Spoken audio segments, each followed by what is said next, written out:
Right, this is good fun, but I'm getting a bit concerned about the quality of the snow. This snow now is so heavy. I'm a bit worried about people's ankles, so I want to change the name of the game a little bit. And it's quite handy because it leads us on to one of the other things I wanted to discuss. Everything we've done so far, all these little games about a slow initiation by pressing the beetle's nose slowly into the snow and then waiting and then sinking on the grape and then reaching for the mole and then reaching for the giraffe, for the long-necked giraffe. All of these things relate to what the industry now calls carving the ski. And a carving ski, we usually call it sliding, but a sliding ski is going along its length, absolutely purely along its length, and it's creating that platform underneath the ski that you can brace against. But there's no slowing down. In fact, you will have noticed, I hope, that sometimes when you were really successful at sinking onto the grape, and maybe even when you were reaching for the mole on the occasions you did it more effectively, the ski might even have felt like it accelerated a bit through the arc, even though you're going across the slope. So all of those things are related to obtaining a really good tilted platform under the ski, which is sliding along its own length in a very pure way. But it isn't going to slow down. And so when you're skiing like that, there is only one way to slow down your progression down the slope, and that is with the line that you take. So if you do more arcs and you finish them off really well across the ski slope itself, so they're at least at right angles before you change direction again, that will slow. You may be going fast that way across the slope, but you're not going fast down the slope. So you're controlling your speed that way with the line that your skis take. So loads and loads and loads of arcs, and sometimes you might follow on back up the slope a bit to slow yourself down, and away you go again. That's one way of doing it. That's a sort of high-speed way of doing it. The other way of slowing is to have your ski skidding. That is to say that it's not pointing purely along the direction it's going, it'll be across it. So in this case, if I've got this, my ski's pointing that way, but if it actually travels that way, it will be, so long as it's tilted, it'll be skidding. And when it skids, it makes a noise. The best example of skidding, skid both skis at once, is skiing in a wedge. If you ski in a wedge, both skis are tilted because your feet are wider apart than your hips. Both skis are now slightly rotated, so if I go straight towards Phil, both of those skis are skidding, and that slows you down. The very fact that it makes a noise shows you that there's energy is being expended, and that's one of the manifestations of it. The other manifestation is you've got a platform under each ski, but you are continually braking it. So although it's a continuous basis, it's like platform, break it, platform, break it, platform, break it, platform, snap it off. And I think that that's going to be more appropriate for us now. And I'm going to ask you if you can we're going to play a game or two to see if we can get our skis to skid. That is to say, they're going to travel towards Phil, but they're going to be across their line of travel like that. As often as not, when we're actually skiing, we are neither purely carving nor purely skidding. Usually what we've got is a blend of the two. So it's not much of a skid, but it's something of a skid.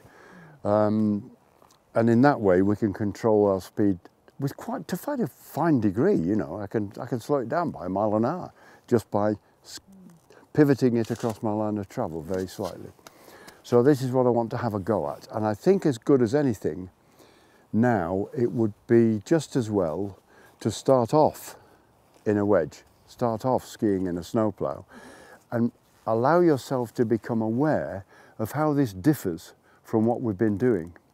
I personally think this is a more valuable technique with which to become skillful, because you'll want to skid a lot more often than you'll want to carve, if for no other reason that when you're carving, you're going faster. If you're going faster, the forces that you're having to combat are greater, so you're going to get tired. You can't carve all day. Racers can only carve for a minute and a half on a slalom run, and you see them at the bottom gasping because they're trying to carve it all the way down. And for example, if you spent a long day and you're feeling tired, but there's still somewhere to go and you've got to get down to safety, you've got to get down to the bottom of the slope and it's a long way off, learning to skid skillfully is the easiest, least energy expending way of doing it. So it's a really valuable technique to learn. The industry pushes carving because on the photographs it looks fantastic. You know, it looks sort of wild and brilliant and this is fun. And it is, but you can't be doing it all the time. Well, I'm not sure I ever could, and I certainly can't now. What we've done this afternoon is merely to introduce skidding. And what I found worked best in order to get this feeling of scraping the ski across the snow and hearing it make that noise was I started off in a wedge, let the wedge narrow, so I just got a little tiny bit of acceleration, and then pivoted, pushed out one heel a lot further than the other. Then let it be driven back in by Mother Earth because it gets pushed in as you go down the slope, and then the other one. Just so that we begin accustoming ourselves to what this feels like. What does it really mean? Everything we've done so far has been concerned with things that make a ski slide, or as the industry calls it, to carve. But you can't be carving all day. It ends up too hard work because carving doesn't slow a ski down, so you're having to resist all kind of powerful forces. So one of the other skills you need to develop, or it's wise to develop, is the ability to skid a ski. It's a very different feeling altogether. That's a good point. You just said, Jane, you just said, I don't like that sound. I don't like that scraping sound. It's scary. It's even scarier if it's coming from behind and it's a snowboarder, right? Well, does this reassure you in any way? That noise is the sound of a ski slowing down or a snowboard slowing down. And the noisier it is, the greater the rate of deceleration. So at least if you can't see the snowboarder, he's going to be travelling a lot slower when he hits you than he was before you couldn't hear him, right? And so actually that should be, see if you can reconfigure the way you think about it, because that is a sound of the ski being controlled in its rate of descent. Anyway, I said I was going to show you a little demo, and I'll see if I can.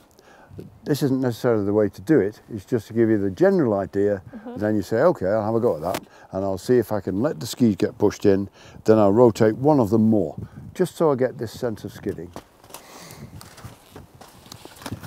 Here I go.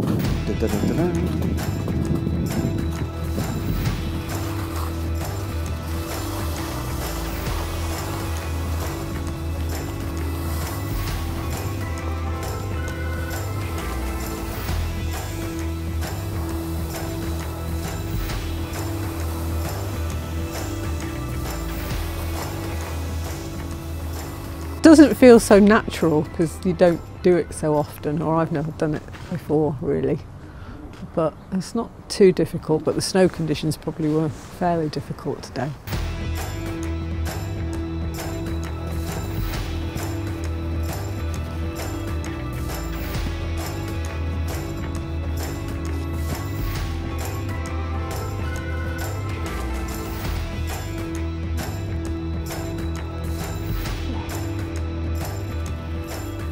Just think it over, get a completely free extra run by just imagining your way back down it like you did. Remember the feelings that you got. So the last session was about skidding. It was a little bit more difficult than it looked because I think often people think of skidding or in the snow plough manoeuvre, people often think of that as being much easier, but actually we were facing completely downhill and it was all about having that full control whilst we were skidding. Oh, I say. Just replay the video of yourself in your mind, go over what it felt like. Yeah. Ah, that's a good posture, quite a good posture. It was really good because, you know, we're looking at different ways to get down the slope, and as we just spoke about, having sort of different techniques to cope with different conditions. So that's really where I see the skidding technique becoming quite useful. And one more time. And just pause for a second and replay the movie of yourself coming down there. Feel what you felt. My objective was to see if you could get the sensation. Just what does it feel like? What does it sound like? What's the sensation of a ski not following in its direct line of flow and you're going and so tell me what you felt. Were you able to notice that? Were you able to notice that? Yeah. And were you able to notice that? And I'm glad to say that when I asked the skiers, did you notice any differences in the feel of the ski when you skidded it a bit more or a bit less? Every one of them said yes they did, and it certainly looked that way from when I was watching them. So now they've got two ends of the spectrum. They've got skidding and they've got carving. An awful lot of the time when we're skiing we've got a blend of the two, but this leads to greater versatility. You can achieve very much more on a mountain if you've got greater versatility, because it gives you access to more snow conditions and more slope conditions, and that's what this afternoon was all about.